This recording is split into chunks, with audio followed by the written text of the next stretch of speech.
Yes, yes, yes. What's up? Good afternoon, everybody. This is Mecca, the microphone checker. 1 2 1 2. Wicka wicka. Boom boom. Yo, if I had sound effects, you will be hearing. Because if you don't know my personality already, I don't know what to tell you. I got a big personality and a lot of energy to burn, and that is just who I am. What you see is what you get. I don't Amen. change. I don't shift. No matter what's I'm me, and I keep it real. I'm just straight authentic at the end of the day, right? Amen. That's right. That's right, right, my girl. That's right.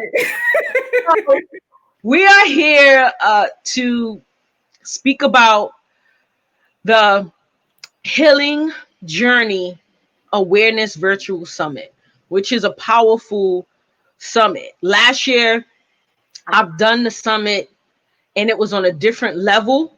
And this year, because of all the pandemic, I decided to make it different, right? Decided to shift it because in life, there is always a pivot that occurs in life, and you have to learn how to maneuver around it. But I feel like the pivot caused uh, work and whatever you're doing to actually shift and be in a different space and in a different light, and Right. to teach you how to maneuver through situations, whatever it is that you're going through.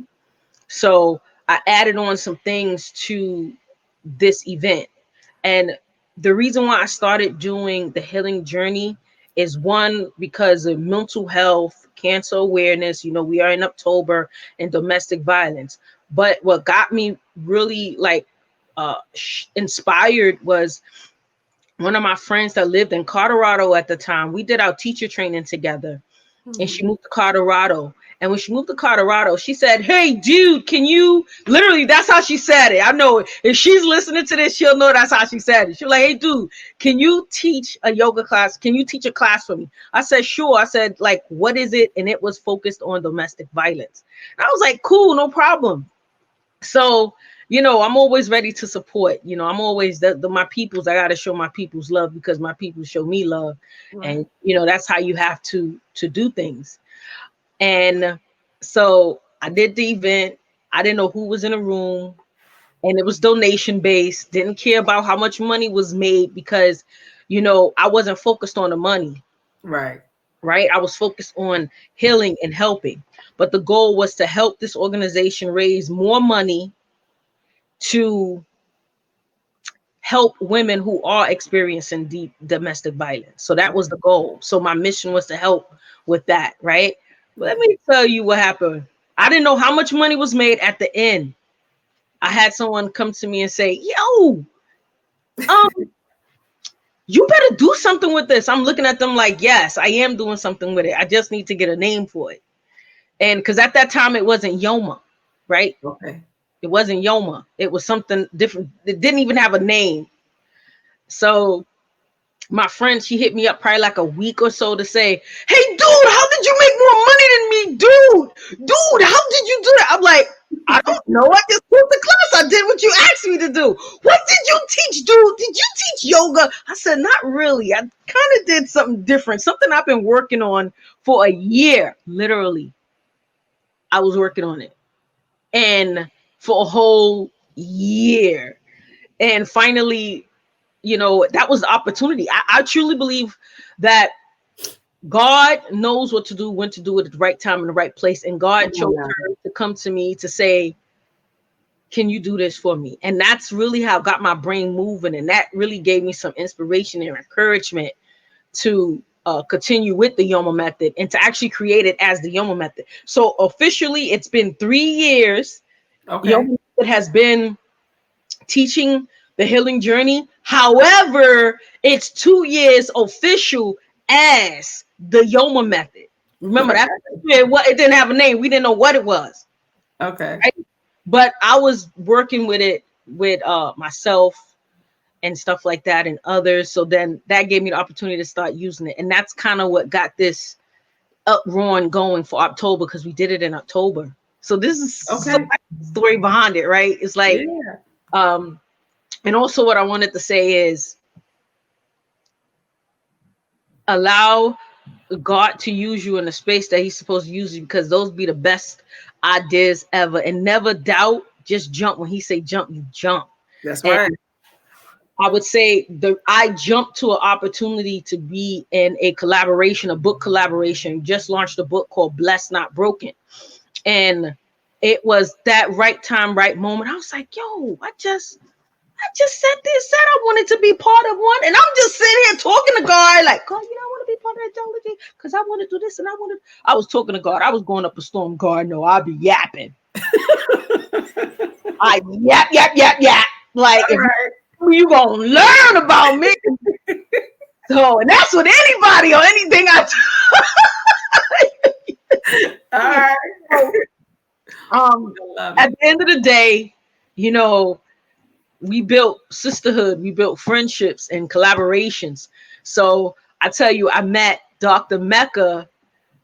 She's one of the co-authors of the book. And we are actually what, number one best-selling authors. In Hey! 11 categories. And the book was actually listed on 11 categories as number Right. one. So we did that, We sis. did that. Yes. Yeah. So Oh, I um, love it. my girl, I'm going to introduce my girl here, Dr. Mecca S Carter-Marshall, is going to educate you. I'm not going to give you too much. You're not going to get too much right now. She's only going to educate you with some points, 3 points. Don't be trying to get everything from her now. However, she's just going to dabble something, give you a little teaser, and then step back. Can't give away all the juices, can't give away all the sweets. All the sweets. So, Dr. Mecca, tell them about yourself and Okay. 3 points about, victimology, because I really think it's important that our young ladies, our young women, and our mature women understand this, because you can be a victim at any age. That's right. So, preach to them, sister. All right. Well, hello, y'all.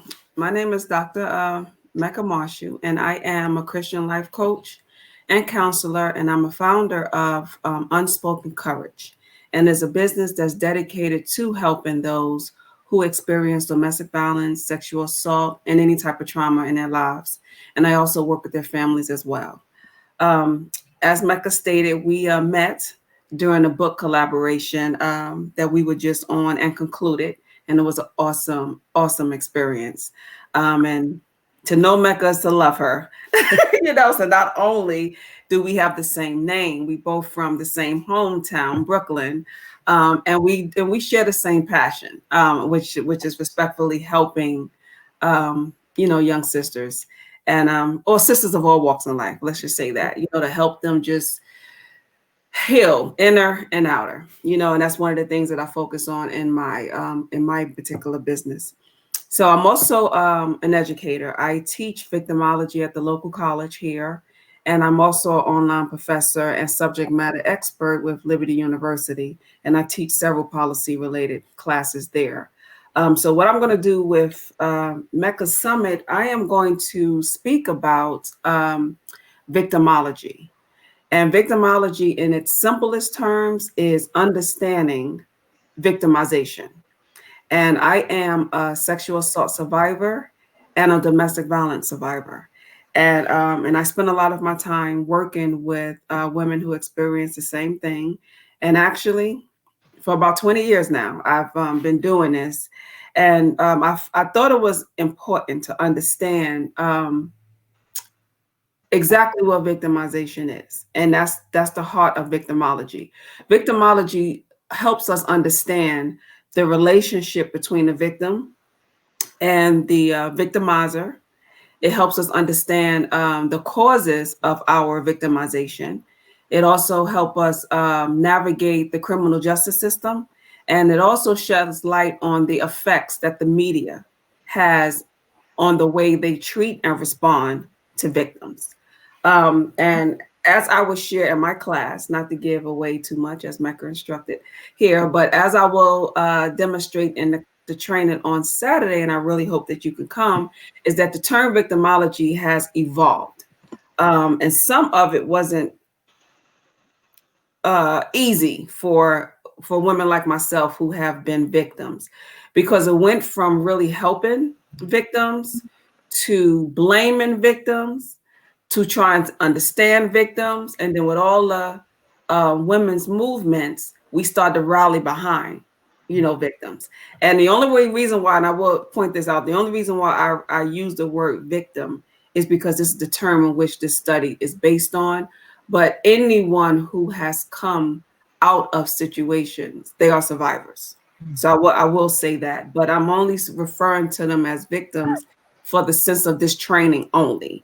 But I do not see victim in any woman who has overcome any type of trauma in their lives, especially sexual assault and domestic violence.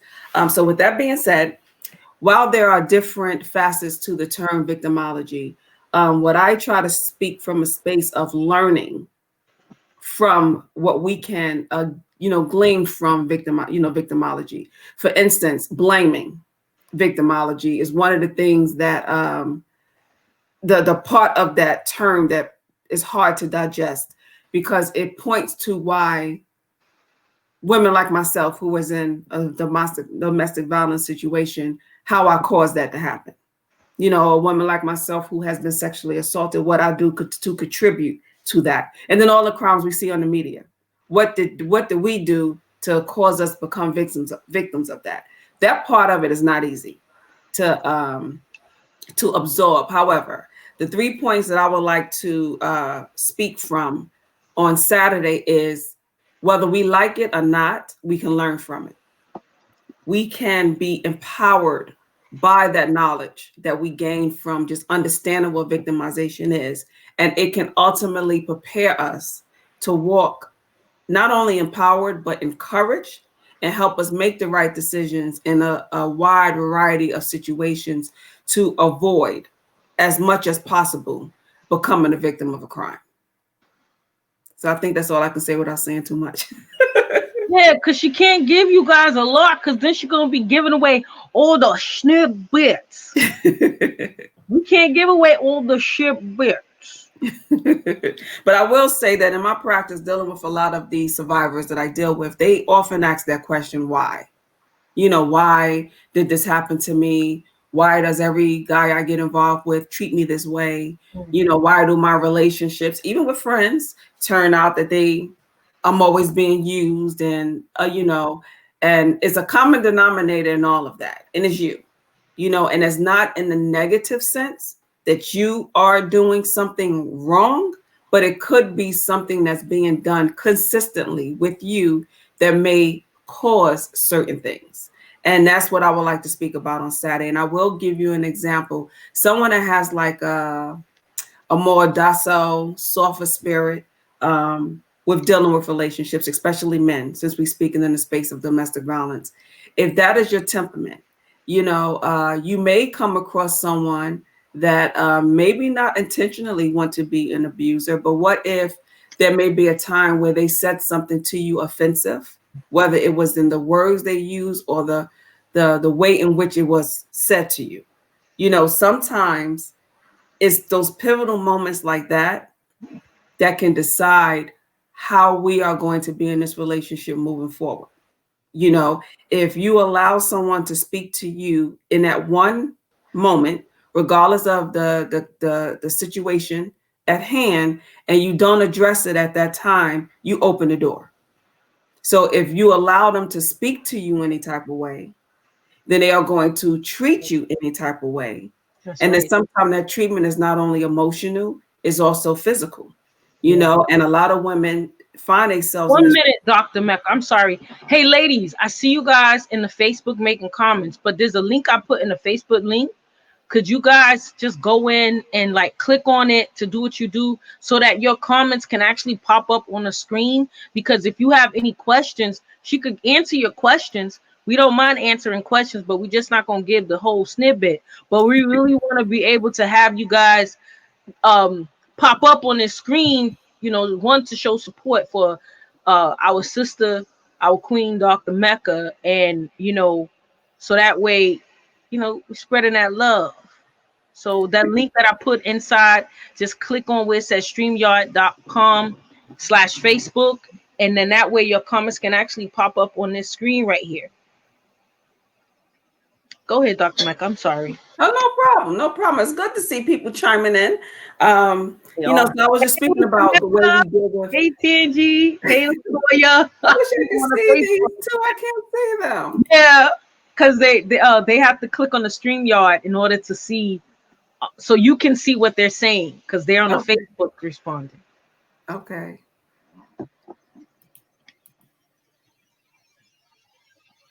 Go All ahead. right, I'm so sorry to be off Yeah, track. go I ahead. got excited when she It's named okay, I know. that's been rallying behind us, and I want to show them that I appreciate them being here too. But just to sum this part up, with my point is that a lot of times the way we respond to situations in that moment can dictate the way Mm, they the way things will be moving forward.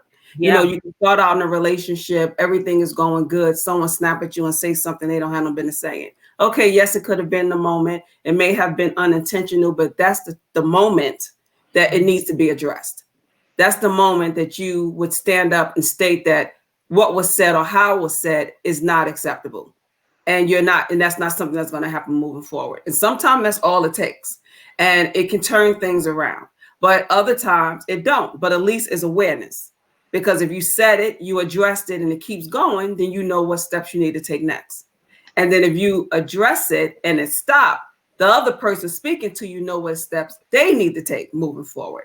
So it's moments like that we miss in our relationships or our dealing with people, that will give them signals on how they should move forward when they speak with us, and they teach us. So that's that component that I want to speak about. Is we may not necessarily like everything that comes from the study of victimology, especially when it blames victims, because I don't care, under no circumstances do I believe or subscribe to the notion that victims are blamed. Not at all. However, understanding how you can be blamed, or even some of the things that can be said that can point you to taking any type of blame, what can you learn from that? What can you do different? And that's the spirit in which I speak from victimology, which would be different from the way I teach it in my class, but it would definitely be something that we would discuss and develop on Saturday. So I would really like for you all to come on Saturday, because I think would be very informative for people in different walks in their lives who have experienced different things. And every time I speak on the subject, I learn something, even with the questions or the examples that are brought to my attention that I have to further develop on. So I think it will be a very good space for us, and a safe space.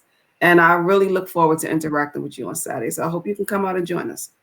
So you know what? I do have a question. Yes. Now, you did say something about, you said something about the how you can, I don't want to take away your wording, but you spoke about how the individual can actually have something with them that causes them to have these situations. So that's kind of like similar to, like, in the martial arts, it says when you're like a martial artist and you, it's for some reason, like, instead of the trouble coming to you, it's because of how your energy is. Mm-hmm. It's how your persona is why you be the one, and you know how to defend yourself. You know what to do, but that certain situations won't come your way. Mm-hmm. So I've been doing martial arts for just like so many years, and I actually think I had to use it twice. And that's only because one young lady I know, she was basically getting beat down, and as she was getting beat down inside the lounge, nobody was trying to help her. And usually, they jump into stuff, and usually you the one end up getting into something. But I had to, he was smacking her, and as he smacked her, he smacked her down on it's like a couch type thing in the lounge. And this is like years ago. And he kept smacking her. Mind you, she was pregnant. Mm. He kept smacking her. And as he continued to smack her, I was like, what the heck? I'm looking at the men. Nobody could pull him off. Nobody could pull him off of her. Nobody. Nobody. He's throwing all the other girls now. Mind you, it was girls trying to pull him off the girl. The man was just standing there. I came, you know, I just came from nowhere. I'm looking all cute, got my little house on. And I had to like slide up and take him from the back and hold him down. I had to submit him. And submitting him was something I never thought that I had to do in these streets because Right. it wasn't my business. But it was my business at the same time. Right. Because I know the girl. I'm hanging with these people and I'm seeing her get beat. How can I see that happen? And the girls tried. It wasn't working with nobody else. But then I end up, jumping in. But I say that because at the end of the day, everybody was like, thank you so much, Mecca, because I had to submit him. Mm-hmm. You know, when the men came, this guy was like fighting me. And I didn't want to put him to sleep. I did not want to put him to sleep, because then that means I would just have to put more pressure on him. And I didn't want to do none of that. But he finally stopped fighting. And I think he was going crazy. He started to get extra crazy. And I really think I dozed him off for a minute. He just dozed him off for a minute. That's when the men came to pick him up off of me after he just like fell asleep. And then he woke right back up after they picked him up. Literally woke back up after they picked him up. It's like I wasn't trying to do that, but he kept going, he kept fighting, he kept moving. Like it was weird, and it was a weird moment to see somebody get beat. It's weird, and she was pregnant. And you know what she ended up doing? Went right back with him. He asked him, I want to marry you. They got engaged. They got married. Now, you getting beat all the time. You experiencing. Why would you go back to it? Now, my thing is, I understand what you're saying when you say that they allow that to happen, like to a certain extent, or is it something about them? But when you go back to something like that and you know what it is, what is it? Something mentally? Is it something emotionally? Because I'm mind boggled by it. Mm-hmm. This happened in front of multiple people. Excuse me, my light just said deuces. But this happened in front of multiple people. Right. And when that happened in front of multiple people, how could she just accept it? Mm-hmm. You know what I'm saying? Right. So could you kind of educate me on something in regards to that, please? Because I'm just confused with it. I'm still confused to this day. And it's a friend, it's someone that I know.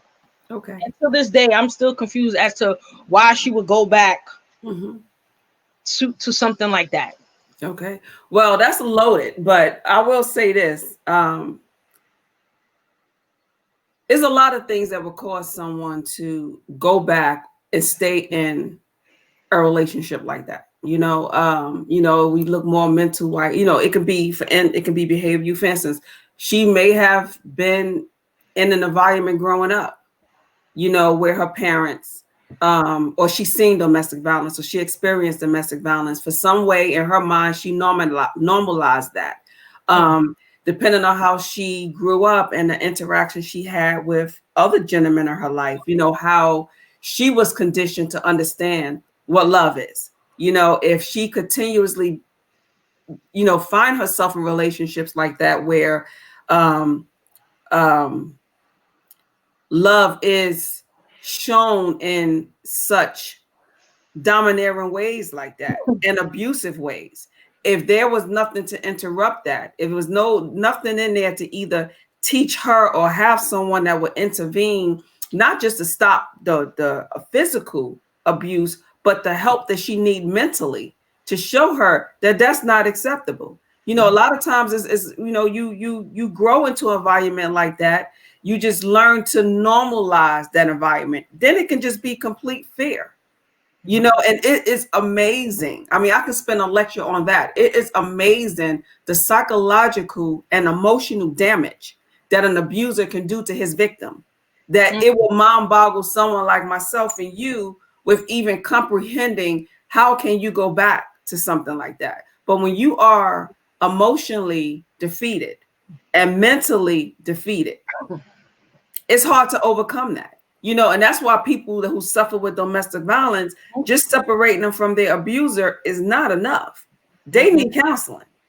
They need help. They need to find at what point in their life did that become okay, and to try to reverse that and work it back. And sometimes it is not that easy and it takes a long time, but without that intervention, without them knowing that it is not right, and they can know it's not right, but just not be strong enough to move away from it, or have such low self-worth of themselves to think that they deserve better. And that's where that emotional and mental psychologically damage happen, because if that's what he makes her feel, even at the ending, being the recipient of my fist is the best that you can have. You should be lucky to have this type of affection, because with my fist comes stability. With my fist comes occasional love. With my fist comes financial support. And there's no telling what he took her out of that could have been worse, that he made her think was better. You know, and it's like, so it's a lot. And that's why, and I say that a lot, and there's no disrespect to anyone, but from the outside, that's what we say. How could you? You know, and it's difficult to absorb, but it's a lot that goes into that. Sometimes it's harder, well, most times it's harder to get out of that situation than it is to get in it. You know, and it's like, I'm not sure what situation where she was at when this man first seen her, or what he learned about her before he met her, you know, to even attempt the first time to be domineering to And a her. group of people around, like hundreds of people. And then he must not have been, you know, he must be psychologically damaged too. But there was a first. He was drinking a lot. Yeah. And, you know, but there was a first time when that happened. That There wasn't was a first time when that happened. And it doesn't necessarily mean it was between her and him. It could have been what he witnessed with her. You know, and that's why I speak to the importance of dealing with the very first time, the right time. You know, when you were like back in the days going to school, you know, our parents were never proponents of fighting, you know, having a fight in school. But they always said if you was bullied, the first time someone hit you, if you handle them the right way, they're never going to hit you again. But if you don't, there's a possibility that they will.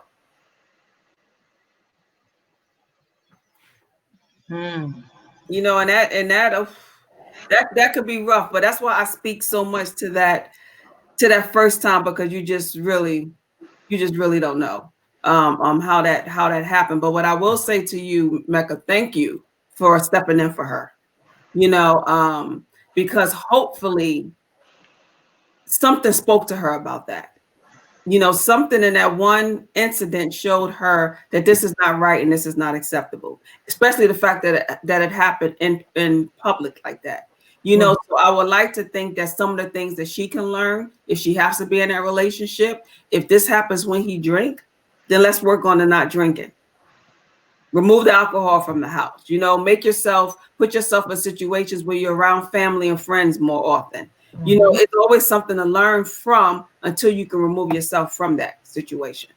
You know, but I pray for her and a lot of women that go back to domestic violence relationships. And even as a counselor, if you're not ready to leave, my only recourse sometimes is to help you learn how to stay safe in your relationship until you're ready to move, because you can't make nobody do anything. You know, so it's just, I'm here for you. You know, this is what you could do to help yourself. You know, don't be alone. Let's not drink, you know, and just take small steps, you know, until you're strong enough to move away. You know, but that was a difficult situation, but I thank God that you were actually there, you know, to help her. Girl, me too, because it was deep. Yeah, It it was was. deep. It It was was. real deep. Like I cannot tell you how, you know, the experience behind that was, it's like I never seen anything like it with somebody that I know. It's different, right? I mean, my other friend, she told me about what was happening, but when you see it happening, it's different, you know, because I'm pretty sure if I was there while it was happening to her, because hers was like real intense, I probably would have twisted that guy up in a pretzel, you know, Mm-hmm. because you know, like you just never know.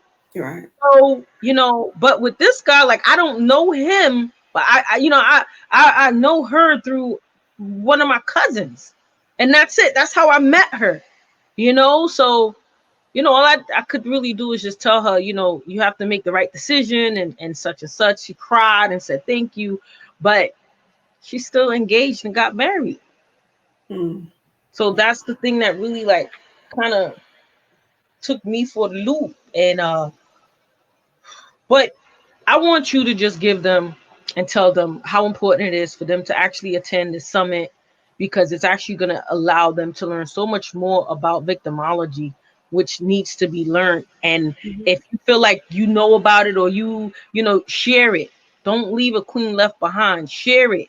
Have Right. your teenagers listen to this like, have your young ladies that you know, your families listen to it, because at the end of the day, no matter what you think or what you say or how you feel, this stuff is real. It really happens. A lot of people experience it. There are some people that not willing to come out about it and speak about it. There are people that hiding it, families that's hiding it. So for Dr. Mecca to come up and speak and be a survivor and actually educate and speak about it and be a hardcore advocate, you know, that's how you got to do it. That's how you allow Right. yourself to be used as a vessel of God at the end of the day. You see? Right. Right. So, And that's what victimology is. It's understanding victimology is learning about what victimization is. You mm, know, and how we can learn not only from our own victimization, but the victimization of others, and just learn what to do to avoid as much as possible mm, um, becoming a victim. You mhm, know, because I mean, we come into situations and sometimes we just can't. We can't get out of them, or we don't plan for mhm. basically we don't You are. plan You really for situations that we can become victims at, but sometimes we can take action steps to do. avoid putting ourselves in different situations that we will be more susceptible to victimization. And that's the spirit that I like to speak from victimology.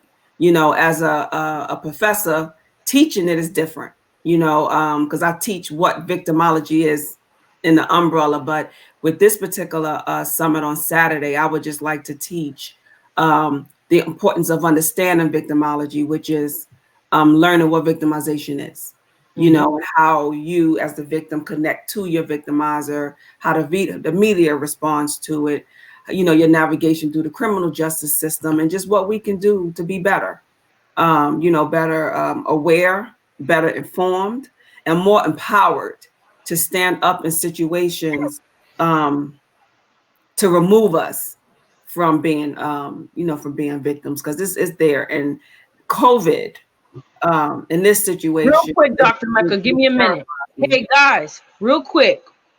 We are here speaking about domestic violence and understanding victimology. However, we need you guys to go inside the link. I posted it in the link. You have to click the link that says streamyard.com/Facebook. It's gonna allow us to post your comments or questions. Okay. So, and I pinned it on the Facebook as well, so that way you can be able to just see it there and access it, because we can't see your comments up here. We only can see them on Facebook, but we would love to share it with everyone else as you post. Thank you. I'm sorry, Dr. Mecca. Go Oh, ahead. that's okay. That's okay. Well, the few that I see here that you posted, I see someone posted, hello. Well, hi. But We have I just really Nicole hope that saying you, something. huh? Got Nicole in the Facebook. that said, hey, you ladies dropping knowledge. Thank you, Nicole. We appreciate that. We trying. Now we trying. We doing it. We doing it. Right. Thank you. So this is a different program where you guys literally got to click that link so that your comments can post at the screen. And then if you don't know for sure what to ask, you want to think about it a little bit, show up on Saturday. Because Saturday it can be more interactive, and I would try to address as much as I can about it. Because as I say, I teach victimology. I wouldn't consider myself a criminologist, but I do teach victimology, and I have been for some time. And being a survivor of both sexual assault and domestic violence, I think anyone who survived that makes us specialists in our own right. And there's a lot of things that I have learned that I would like to share with you all, and just have some candid dialogue about it. And some of it doesn't always feel good, but we can be empowered as women, and we have a lot coming up against us. And, but sometimes empowerment means standing up, speaking up, speaking out, and speaking boldly is one of the hashtags I actually use on one of my platforms. But we have to do that. And sometimes doing that, and I said this throughout this interview, and I'm going to say it on Saturday, there's pivotal moments in our lives and at times in our relationships that if we don't do that, it will set the course of us becoming victims. But it's also conversely, when you speak up and you speak out and you speak boldly, it does matter, and it can stop you from becoming a victim, or it can stop you from continuing in that path of being victimized by something. So I just encourage you all to come out and join us on Saturday, and ask your questions. Let's conversate. It's gonna be amazing. I just I know think so. you're gonna bless some women. I mean, I put limited tickets. I may have to end up adding more tickets because people are really like getting the tickets. And it's free, guys. This is like community work right here that we give it. Right. We're bringing. Hey, hello. We got somebody pumped up saying hello. Hello, Lizzie. How you doing? Hi, Lizzie. Yes. We're about to bless some women on Saturday, which is amazing. And I'm telling you guys, make sure you share this. Make sure you the link is right here. Go to that link. If you want to go on my Facebook, you can go on the Facebook and click the link. We're going to attach the link onto the video as well. But that's the link right there. You could go to Eventbrite and even go to Healing Journey Summit, and it'll pop up, or click the Yoma Method. If you pop in the Yoma Method and Eventbrite, you'll see it pop up in Eventbrite. However, we are here to educate you guys on this because this is something that's real. It's serious. And during quarantine, a lot of women was experiencing this. Whether it wasn't there before, it's there now, or it was there before, but because you was able to be out the house, you didn't, it wasn't as bad because you'll leave out, you got time, and then you come back home and then deal with all the craziness. And then it progressed because of quarantine, so come on, make this something that you share with others. Make sure you hit the share button and you share this interview to educate people about domestic violence and understanding victimology, because I think it's important. And have your teenagers listen to this, because these young boys, Yes. I'm sorry, see, this interview wasn't supposed to be this long, but look, let me say something about these boys. These boys are abusing these teenage girls. Right. It's something that they see their mother go through, or something that they see they fought. It's something. And half the time it don't even got to be anything dealing with the parents. Sometimes it's just something with that kid, their spirit, their personality.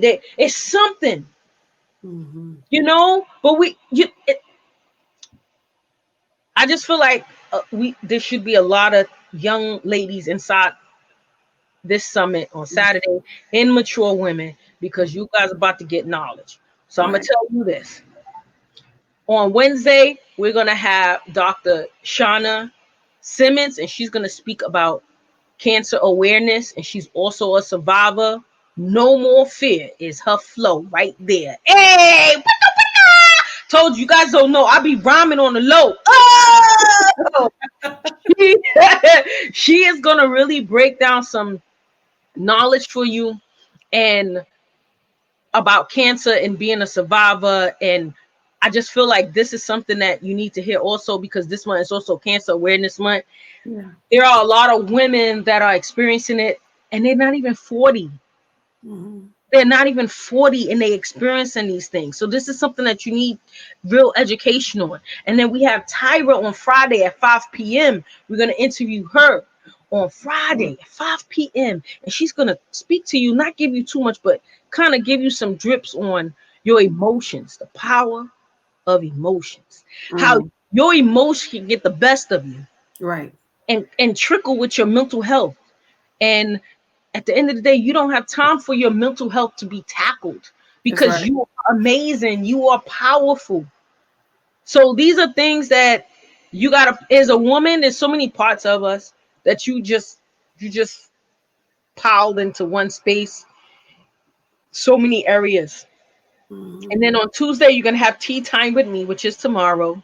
Tea time, a spot of tea with Mecca. And then Thursday at 8 p.m., we're actually gonna have a Yoma kick flow. Hey, I'm gonna tell you now, make sure you drink a lot of water. Do eat an hour before. Don't eat within the hour before you're about to take the class. um Make sure you dress comfortable, have your leggings, your sweatpants, a t-shirt, however you, but make sure you're comfortable. We're gonna do it right here. We're gonna make it live. We're gonna make it live. You know, I don't be doing my stuff live, but I'm gonna do it for you. I'm gonna do it for you.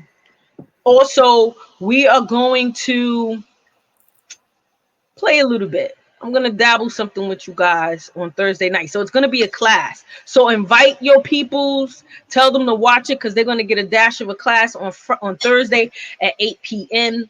It's gonna be like 30-minute class, 20 to 30-minute class, just to give you our taste of what you're gonna experience on Friday as well, because we're also gonna do the movement class on Friday. Uh, so, and you're going to kind of get to learn more about the Yoma method on Tuesday as well. I'm not going to do too much of the talking on Thursday because that's a class, but Tuesday is the tea time. We're going to speak about the Yoma, different aspects of Yoma, but I'm still not going to give you too much about it, because if you ain't experienced it yet, then that means you need to experience it, because it's life changing. OMG, the testimonials, and you're going to see testimonials about it soon. So, what I want to say is thank you so much, Dr. Mecca, for being here, for helping and in supporting this event for our women, the healing journey, because I'm pretty sure we all had to go through a space and a journey to heal physically, mentally, emotionally, and spiritually.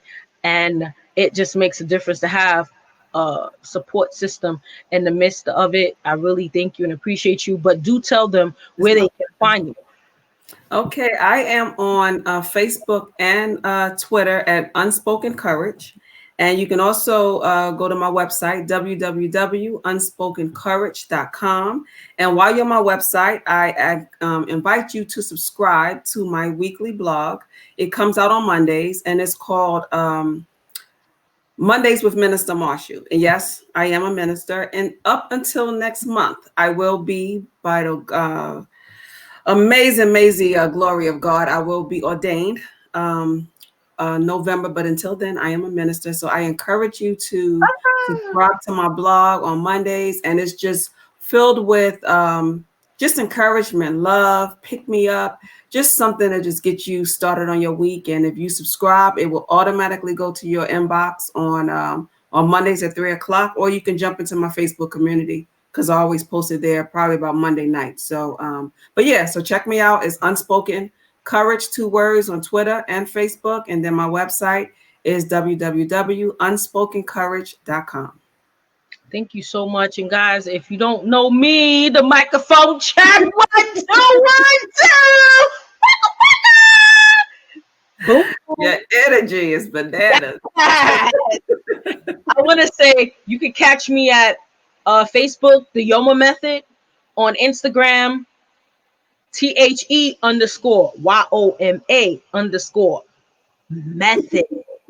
I was about to rap it, but I said, let me be nice.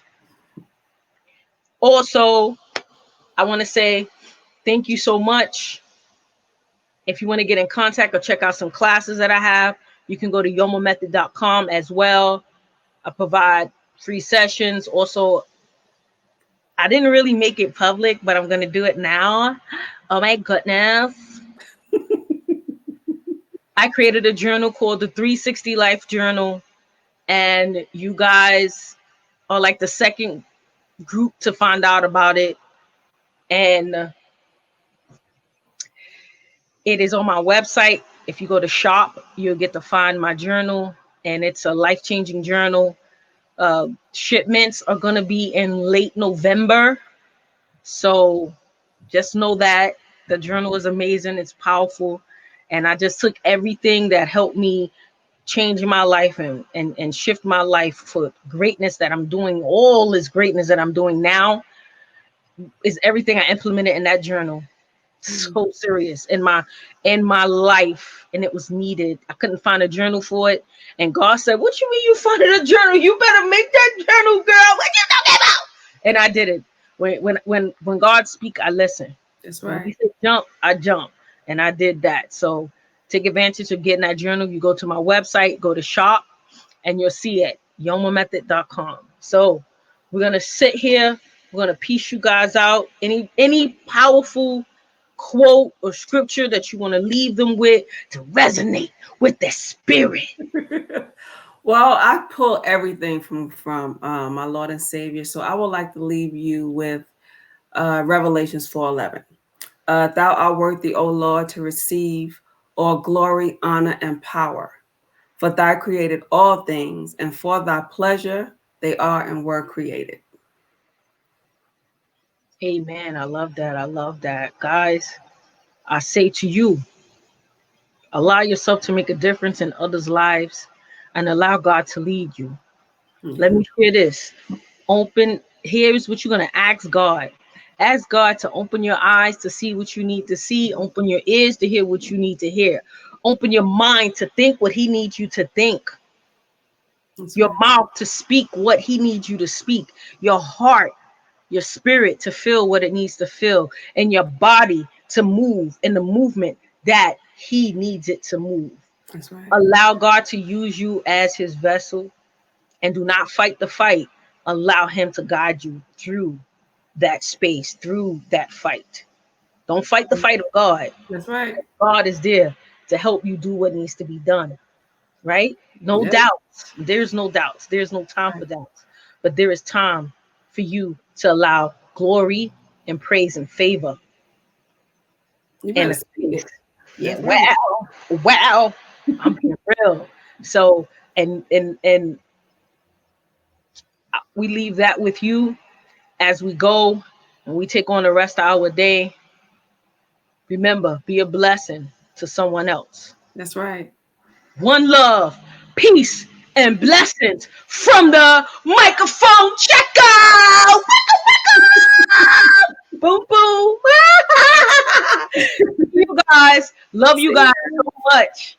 See you Saturday. Saturday, make sure you register now.